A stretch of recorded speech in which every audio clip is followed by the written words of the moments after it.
ovo je put na koji vi hoćete da izvedete Bosnu i Hercegovinu, ista ona autostrada pakla i stradanja kojom su pošli Slovenija i Hrvatska. Nemojte da mislite da nećete odvesti Bosnu i Hercegovinu u pakao, a muslimanski narod možda u nestanak. Jer muslimanski narod ne može da se odbrani ako bude rato. Kako ćete vi spriječiti da svakoga ne ubija u Bosni i Hercegovini? Kako se može spriječiti rat u Hrvatskoj, pogotovo tamo u rubnim krajevima gdje su na dodiru Srbi i Hrvati? Vi ovdje hoćete da u Evropi ispoštujete nešto na šta nemate pravo. Dobro, ipak potrebno je da nastupim odmah i za izlaganje gospodina Karadžića. Naime, njegovo izlaganje, njegov način izlaganja, njegove poruke, možda na najbolji način objašnjavaju zašto mi i možda nećemo više da ostanemo u Jugoslaviji. To večeras govorim o...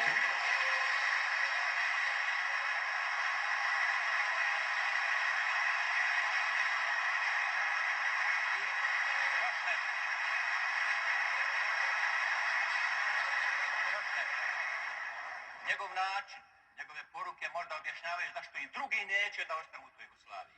Takvu Jugoslaviju kakvu hoće gospodin Karadžić više niko neće. Neće više niko možda osim srpskog naroda. Takvu Jugoslaviju su u očima jugoslovenskih naroda, Slovenaca, Hrvata, Makedonaca, Albanaca, Mađara, muslimana, jednostavno omrzli u očima Evrope i svijeta. Takvi načini kako to Karadžić radi. Međutim, jer Karadžić je samo izraz jednog načina, mišljenja, jednog pristupa, mi smo se sve nadali i nadamo se i dalje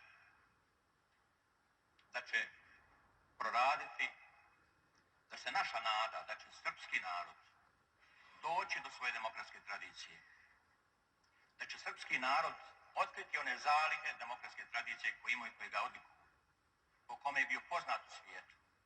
Ovo što se radi danas, ovo ne služi na čast srpskog naroda. Ovaj način istupanja, ove prijetnje koje se iskazuju.